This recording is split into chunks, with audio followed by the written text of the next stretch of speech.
7 years into our marriage, she posted an intimate photo with her first love, showing off on her social media feed. "My new assistant, isn't he handsome? Isn't he sweet?" I commented below, "You look like a couple." The post was quickly deleted. She called me, yelling that I was stupid. A few minutes later, that photo became her first love's profile picture. I asked him, "Is this appropriate?" Shamelessly, he openly challenged me, "None of your business. Emily doesn't mind. Who do you think you are?" Everyone overlooked that I was the true owner of the company. This time, I won't hold back. Emily arrived home late at night. Not long before she had posted, being with him, I realized that youth really can be eternal. The accompanying picture was of them looking deeply into each other's eyes, as if they were a destined couple. Emily knew I would see it, of course. She did it on purpose. Seeing me eating a late-night snack, she said indifferently, "Eating so late? Do you want to get fat again?" In the past, she would stop me from eating store-bought late-night snacks, or even cook herself. But now, without waiting for my answer, she turned and walked into the bathroom. Perhaps my answer no longer mattered. Since we started dating and got married, many excellent men had appeared in her life. But I knew clearly that this time, it was different from any time before. After coming out of the bathroom, I was in the kitchen doing the dishes. She came over to me and said, "That photo I posted on my social media feed was just for fun. You're overreacting." "Really?" I looked back at Emily. "But that picture has become his profile picture. That's what I came to talk to you about." With a look of disdain in her eyes, she asked, "He just set it as his profile picture, and you threatened him? Don't you think you're going too far?" "Going too far?" I paused. Was I going too far? The other woman openly set a picture of himself and my wife as his profile picture, showing it off publicly. And yet I couldn't say a word. Otherwise, I'm threatening him? Maybe in Emily's eyes, I really was going too far. I should have remained silent and let the other woman parade around. But I couldn't. "Why don't you call him and apologize?" Without giving me time to think, Emily handed me her phone, giving me orders as usual. Perhaps she didn't know that her action was a profound insult to my dignity. Or maybe, she did it on purpose. My heart was already in turmoil, but I still calmly asked her, "The other woman is intimate with my wife, and I still have to call her to apologize? What kind of talk is that?" Emily lost her temper. "I find you haven't made any progress these past few years. I don't want to waste words with you. I'll dial the phone for you, apologize immediately." She was always strong and dominant. When she was in school, she was the boss/leader, no one dared to offend her. Later, she dropped out early, and as a young girl, she went out to work, fight, and trade goods. She did anything she could to make money. Then she really made a name for herself, opened bars and restaurants. She became a well-known powerful woman in the area. As for me, I was alone and helpless from a young age, and I was bullied. She protected me, and she also funded my college education. I was grateful to her. After graduating from college, I married her and worked tirelessly for her career, even almost died once. All these years, whatever she told me to do, I always did it resolutely, without complaint. In life, I always put her first in everything. But this time was different. I disagreed. "I refuse." I stared at Emily, my gaze icy. Emily looked at me in disbelief. After I was with her, I hardly ever went against her wishes. Especially after she lost her temper, I would follow everything she said 100%. "How dare you?" She was furious. At the same time, the phone call connected. "Hello? Emily? I'm helping you wash your clothes right now. I didn't realize, your underwear is so cute." The voice from the phone made Emily's face change repeatedly. On her usually dominant face, a hint of nervousness appeared. "It's not what you think. I was just drinking at his place, accidentally spilled some food sauce on my clothes. That's why I changed. I was planning to throw them away." Watching Emily's somewhat flustered explanation, I calmly picked up the phone and said, "This is Ethan.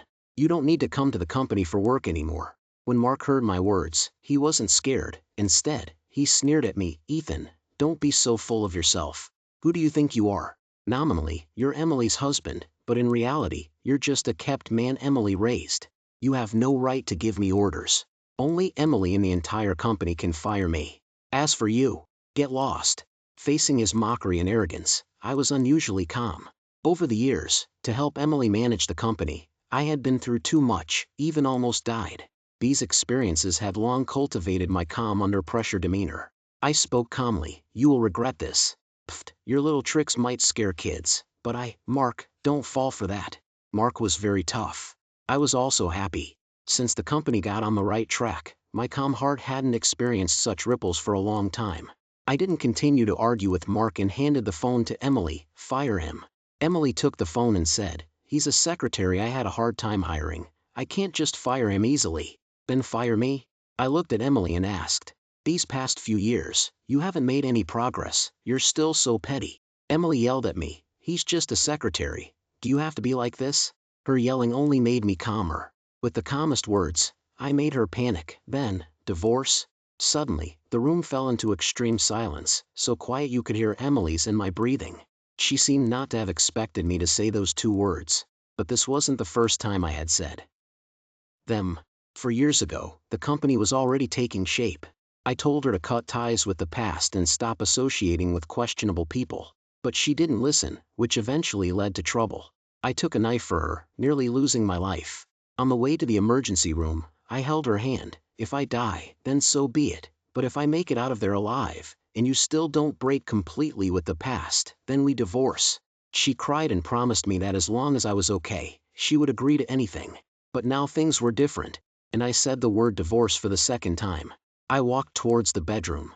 Emily's voice came from behind me, suit yourself, go ahead and divorce. I trembled, gripping the door handle tightly, opened the bedroom door, and walked in. Leaning against the door, I heard the sound of her rushing out the front door. Abraham Lincoln. As the front door slammed shut, my heart seemed to close a door as well. She had left. I squatted in the corner and cried.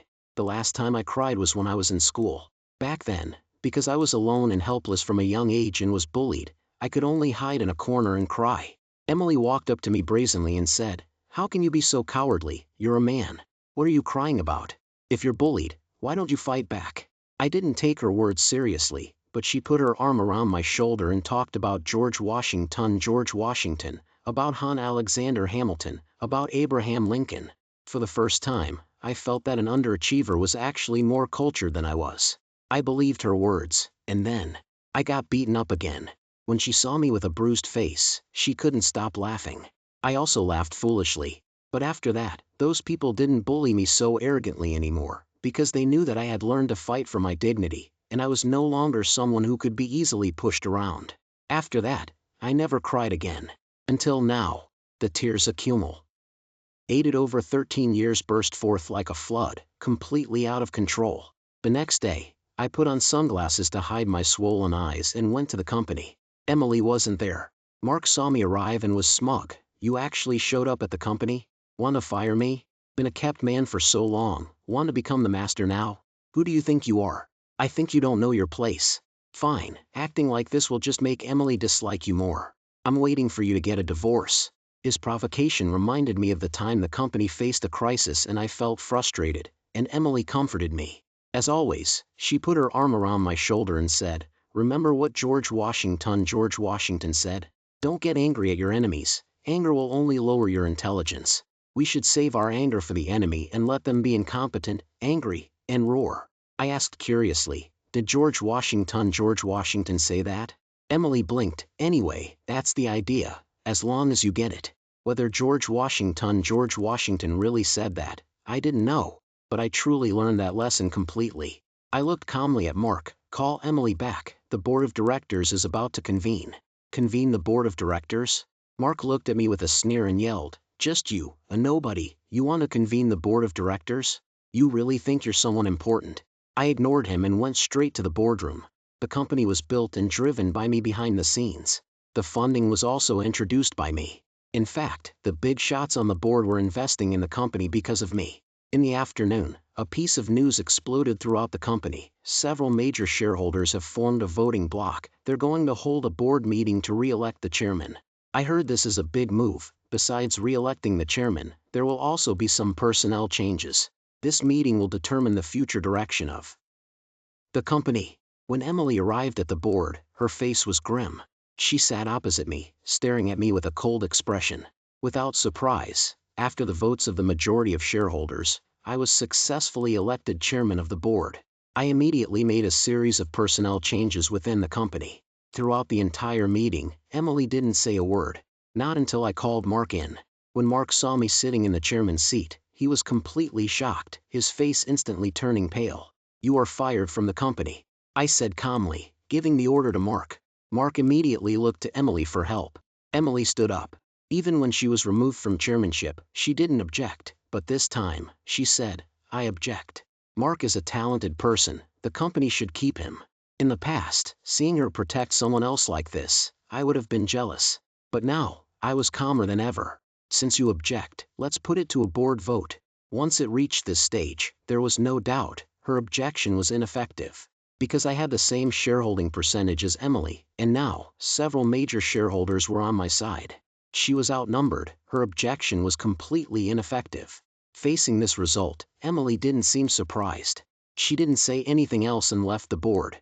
I calmly watched her and Mark leave and continued with the board meeting agenda. After the meeting ended, several older shareholders came up to me. "Dave, no matter what, we definitely support you, but you need to handle your marital issues properly. Don't let opportunistic people take advantage and ruin the company." Yes, Dave, I still clearly remember the time you knelt at my door begging for investment for this company back then. Be very careful. They were warning me, not just for me, but also for their own interests. I shook hands and thanked them one by one.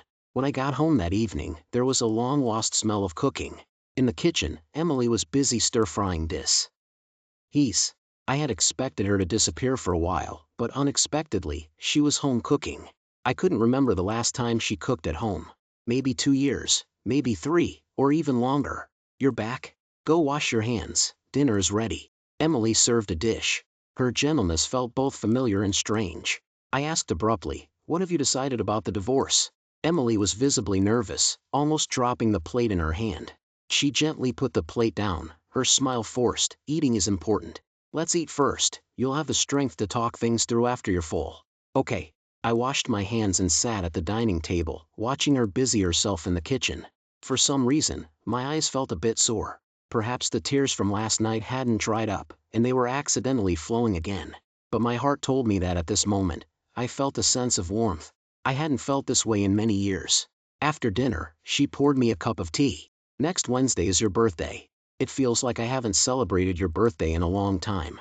Next Wednesday, why don't we go out for a change of scenery, take a vacation?" I looked calmly at Emily. After a long time, I finally said, "About the divorce. Can't we not get a divorce?" Emily grabbed my hand. I could feel her nervousness, even a slight tremor. She had always been a powerful woman, unaffected by calamity. I hadn't seen her this flustered in a long time. The last time she was this flustered was when I was rushed into the emergency room, my life hanging by a thread. I don't know what chord in my heart Emily struck again, but I agreed. "Okay, next Wednesday, I'll go with you." Taking over the company was very busy. But when Wednesday arrived, I still put off all my affairs and got into Emily's car early. She had even dressed up especially for me today, even wearing that long-forgotten school uniform. Watching her drive, it felt like going back to those youthful years. Thinking about youthing from the past, I said, "The company's CEO should still be you, that would be more appropriate." Emily smiled slightly at me. "Today is just for celebrating your birthday, just the two of us, let's not talk about anything else, okay?" "Okay," I replied calmly, but my heart was stirring. It had been a long time since I felt this way. How wonderful it would be if things could just stay like this. Just as the car stopped at Lakeview Resort, Emily's phone rang. I clearly saw the contact name on the caller ID, Baby. A long time ago, that contact name belonged only to me. But now it didn't. I knew clearly who that person was. Emily saw my gaze and looked flustered. "Go ahead and answer it. You're distracted. If you don't take this phone call, you probably won't be in the mood all day, right?" I looked calmly at Emily. After a few seconds of silence, she answered the phone. "Emily, I'm so lonely right now. Will you come and be with me?" Emily opened her mouth and finally said, "I'm busy today, I can't come. But that guy fired me and pushed you out of the company's core circle too. Shouldn't you be just as depressed as I am right now?" Mark vented his anger on the phone, then his tone softened. "Emily, come be with me. I'm in so much pain without you. I'm afraid I'll do something foolish. You know I have depression." Emily panicked, observing me carefully with her eyes. Seeing my icy gaze, her face looked terrible. Mark's voice came from the other end of the phone again, like a final ultimatum. "Emily, I know it's his birthday today, but if you don't come see me, you might never see me again." Click, the phone hung up. Emily, who was always calm when facing disaster, actually trembled because of this. Her reaction closed the crack that had just appeared in my heart, sealing it completely. I leaned back in the passenger seat and closed my eyes. Go. Maybe you really will do something foolish. If you miss this, it might be forever. Thank you for understand. Ding. I'll be right back. Emily looked at me, her gaze firm. I promise I'll come back. Her answer made me completely despair. What I actually wanted to express were two meanings. If you miss this, it might be forever. This forever could be about Mark, or it could be about me. And her choice was Mark. I got out of the car. Watching her drove away, I said quietly to myself, you don't need to come back. I spent the entire day at the resort alone. She really didn't come back. Until late at night, she sent me a message. Are you there? No. Don't be so petty. Mark has depression. I was just worried he might do something foolish. Emily explained a lot. Messages kept coming in on my phone. But I couldn't be bothered to read them anymore. Mark might do something foolish, but wasn't she worried I might? She didn't come back all night. I shouldn't have had any expectations. It was me who couldn't let go. But this time, she had made her choice. Perhaps I really could let go now. A month later, I partnered with Atlantic Capital to secure a massive, 5-year contract for the company. This was enough to guarantee the company's survival for 5 years without worrying about performance, even with no other business. To celebrate, the company held a celebratory banquet. But what no one expected was that Mark, who had been fired from the company, actually showed up at the party. He even grabbed the microphone and stood on the main stage in the center of the ballroom, looking at me with a face full of provocation, and said, Emily, this man is not worth entrusting your life to. Then he turned affectionately to Emily, promise me, break up with him. You should be with me. Seeing Mark causing a scene, the people from the company looked very upset, and someone immediately moved to drag Mark away. But I stopped them. I looked at Emily and said, since the atmosphere is already like this, why don't you just go with him? Everyone was shocked by my words. Even Mark looked at me in surprise. The venue fell into extreme silence. I stared at Emily. She was also looking at me in disbelief. In that instant, her face showed at least a dozen different expressions. In that instant, Emily's face showed at least a dozen different expressions. Nervousness, fluster, shock, fear, helplessness. Perhaps she hadn't expected me to act like this in public. What did you just say? Emily looked at me. Perhaps she couldn't believe what she had heard was true.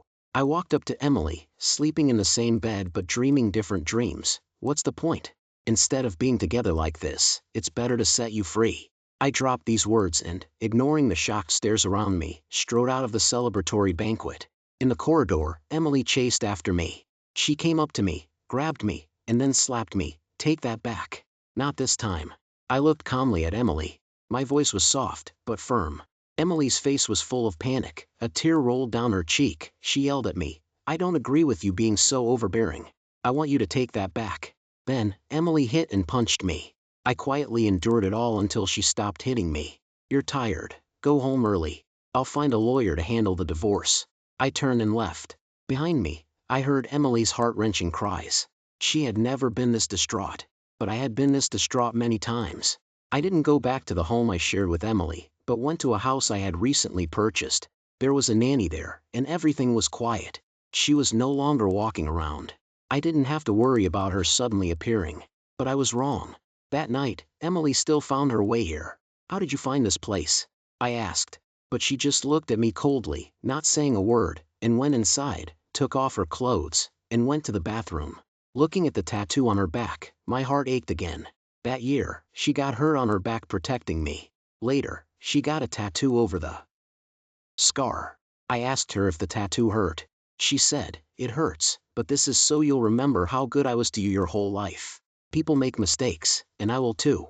No matter what mistakes I make in the future, as long as you see this, you have to forgive me unconditionally. Do you promise me? I was deeply moved at the time and nodded. I promise. Emily smiled and held out her hand. Pinky promise, forever and always. Thinking of these things, the pain in my heart grew stronger. I don't know when, but Emily came out of the bathroom. She came up to me. Where's the bedroom? I looked upstairs and didn't say anything. She put her arms around my neck and whispered, couples don't hold grudges overnight. No matter how big the issue, it will pass.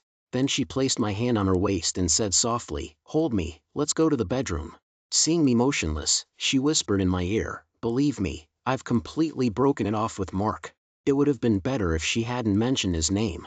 When she brought up his name, I felt very resistant. I pushed her away and shook my head. You won't break it off with him. We've been together for 13 years, and you still don't trust me? Emily stared at me. I don't know why. When she mentioned the 13 years of our relationship, I couldn't face it anymore. I avoided her gaze and whispered, you won't, you really won't. Emily made another move, leaning into my arms. Just trust me this once, the last time. I fell silent. I gave in to her. In the middle of the night, she lay in my arms and told me she didn't want to work anymore. She said, from now on, I'll take care of the home, and you'll take care of the outside. I want to be a good wife and mother too. We should have a child. 13 years. We still didn't have a child. Because when she was making money to fund my college education, she had an accident and her uterus was severely injured, making her infertile. I've already made arrangements. The hospital has a pair of twins, a boy and a girl. The children were abandoned by their parents after they were born. Should we adopt them? Emily looked at me hopefully. Adopting children, this was her determination to be a good wife and mother. I was silent for a long time. I agreed. We adopted the abandoned babies. Because we had no experience, we were fumbling and chaotic, and finally had to hire a postnatal caregiver. Life changed because of this, and the home saw long-lost joy. And she really changed a lot. She often cooked at home, painstakingly packing meals and sending them to the company for me. One time, there was a heavy rainstorm, and I thought she wouldn't come. But she still showed up in the rain. She didn't come into the company or disturb my work, but instead gave the food to a colleague to pass on to me. For a while, many people in the company envied me. But unexpectedly, just a month later, I received photos from a friend of Emily and Mark walking together on the street. In the photos, they were walking together, smiling at each other. They smiled sweetly, intimately.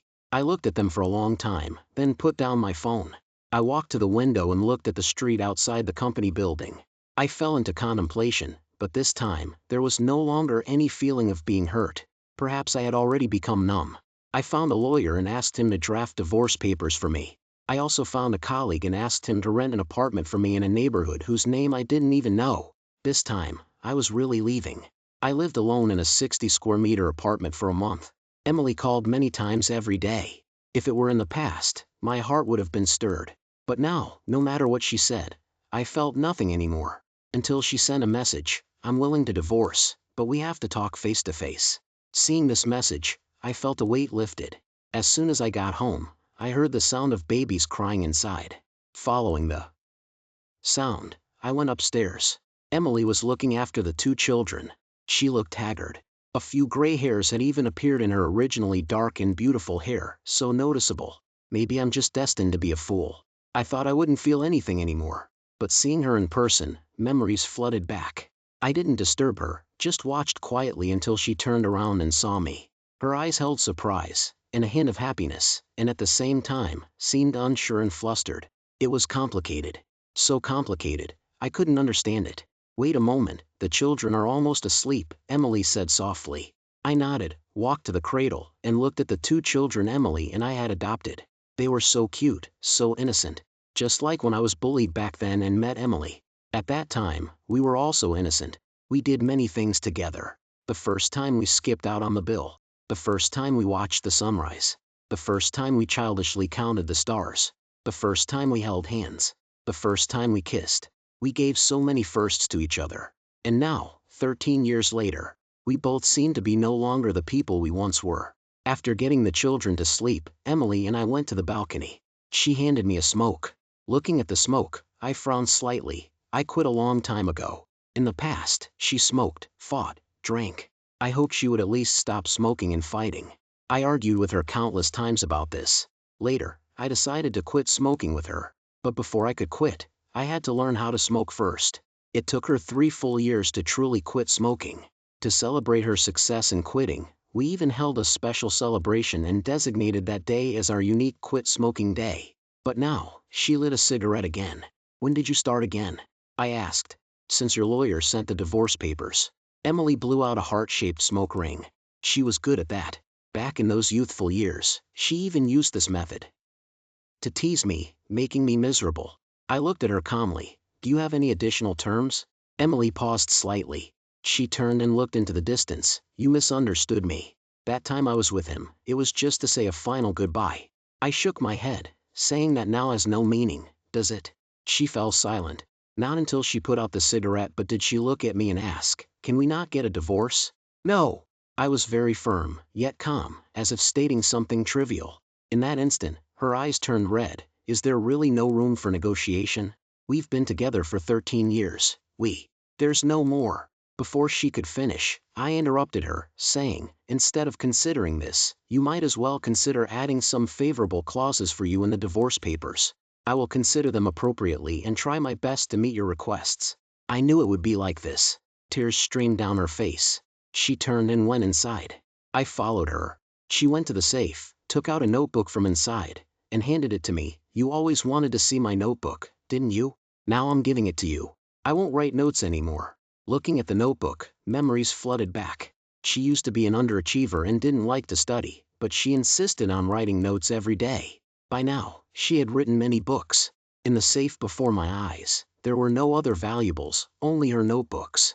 I was always curious, wanting to know what she wrote about each day. But she said it was her privacy and I couldn't violate it. She also said that if one day we broke up, perhaps I would see her notes. Now, her words had come true.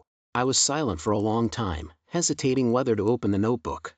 Seeing my prolonged silence, Emily said, remember what I said to you that time you got beaten up? Which time? I asked. Only a cowardly man dares not face reality. Emily left these words and turned to leave, leaving me alone to face her notebook. I took a deep breath. My life was always influenced by her. It had always been this way. Did I make her who she was, or did she make me? At this moment, I understood, it was her. Without her, there would be no later me, and I would not have made her the company's CEO. So she was first, and I was after. She made me. I went to the sofa and sat down, opening the notebook. July 17th, sunny. Saw him again. He's so cute in the sun, love him to death. But he's so cowardly, got beaten up again. What should I do? July 18th, cloudy. He seems to have been beaten up again. I heard he's an orphan, that's why classmates look down on him and he gets bullied often. I want to protect him, but how should I do it? July 29th, sunny. I know how to protect him now. I should make everyone fear me, only then can I protect him. And wouldn't that be cool? Would it get his attention? Doesn't matter. I've decided, I'll do it. Wait for me, baby, you're mine for life. Looking at these short notes, the long-lost ache appeared in my heart again. I once thought she was just an underachiever, but now I understand. 13 years ago, she became an underachiever for me. My supposedly calm heart rippled again. Continued reading the notes. August 2nd, rainy. What to do? His grades are great, he got into a key university, but he's an orphan and has no money for tuition. I'm so worried about him. If he can't go to university, he'll regret it his whole life, right?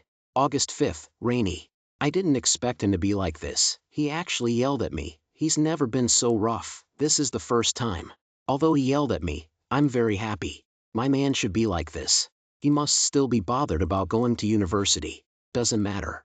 I've decided, whether it's working in a factory or waiting tables in a restaurant, anyway, I'm going to get him through university. His life shouldn't have regrets.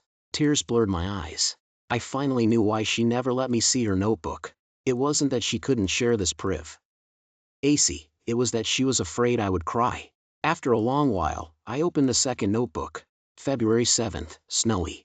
Damn, that stupid jerk, it's almost Chinese New Year, and he actually found people to trash my place and broke my left arm. No, I have to bear it all, can't let him see it. He needs to study hard in university and not be distracted by my troubles. Looking forward to spending Chinese New Year with him. I'll be able to see him in a few days.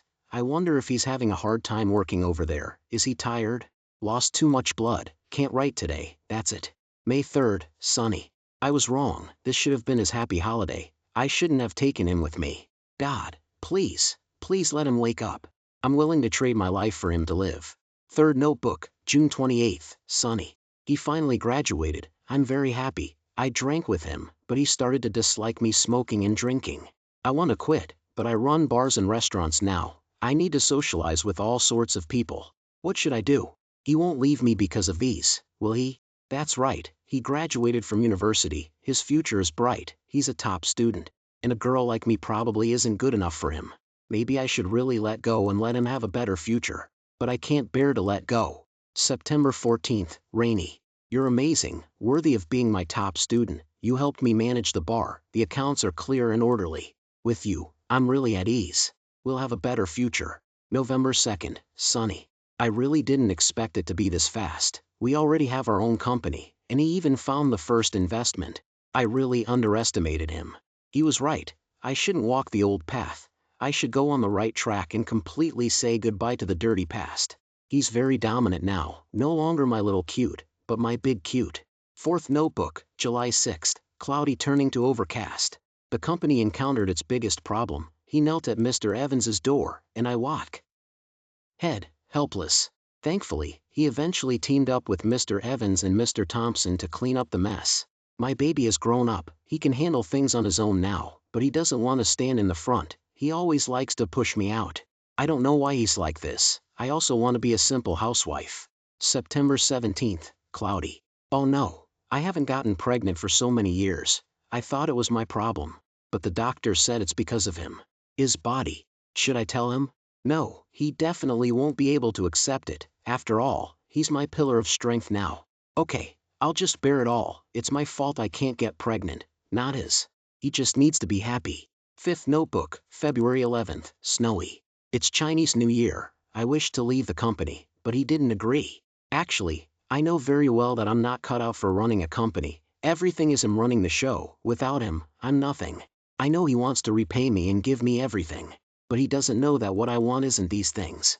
What I want is just to be with him and have a happy family, that's all. March 3rd, not good weather. Felt unwell, went to the hospital for a checkup. The doctor told me I have cancer. Should I tell him? No. I want to leave everything beautiful to him, and he should come out and stand on his own now. March 12th, rainy. My plan has started. He saw me with someone else and got jealous. I'm very happy, but I also feel sorry for him. But I must endure. I want him to be the company's CEO. All this should belong to him. Man, you have to work hard. February 7th, snowy. The plan has been going for a year. Why is he still enduring? Am I not doing enough? But I feel I'm already doing him a great disservice. This year, we spent Chinese New Year apart for the first time. I'm getting used to it. It's so cold. May 9th, sunny. He's really angry this time. Mark made him unable to hold back anymore. My plan is about to succeed. But I'm terrified. I'm afraid of losing however, I must persist. He shouldn't be behind the scenes. All this glory should belong to him. He has the ability. June 6th, sunny. He was really dominant today. He was in control of the board of directors. My man finally stepped forward. I'm happy. July 1st, sunny. What I feared happened. He wants to divorce me, and I really deserve it. I actually seem to have developed genuine feelings for the actor I hired. If we divorce, I don't blame him. It's just that we still have many regrets, many dreams we haven't achieved. September 6th, rainy. The divorce papers still arrived. Must have completely given up on me, but seeing him become a powerful executive now, I'm pleased. Being able to be with you for 13 years in this life, it was worth it. I hope you can be happy every day without me. Love you, baby. I dropped the notebooks and rushed to the room. She was asleep, with 2 empty bottles of sleeping pills beside her. There was a note in her hand. Baby, goodbye. I really can't stand suffering from illness anymore. Leaving is my best choice. Don't think about looking for me. Only a cowardly person dares not face reality. You're a powerful executive now. You can face everything, right? Live on, live on with my will. Take care of our children. In this life, we won't meet again. Love you, baby. I completely broke down crying. It turns out I've been indebted to her my whole life. My whole life I was in her embrace. And now she never wants to see me again.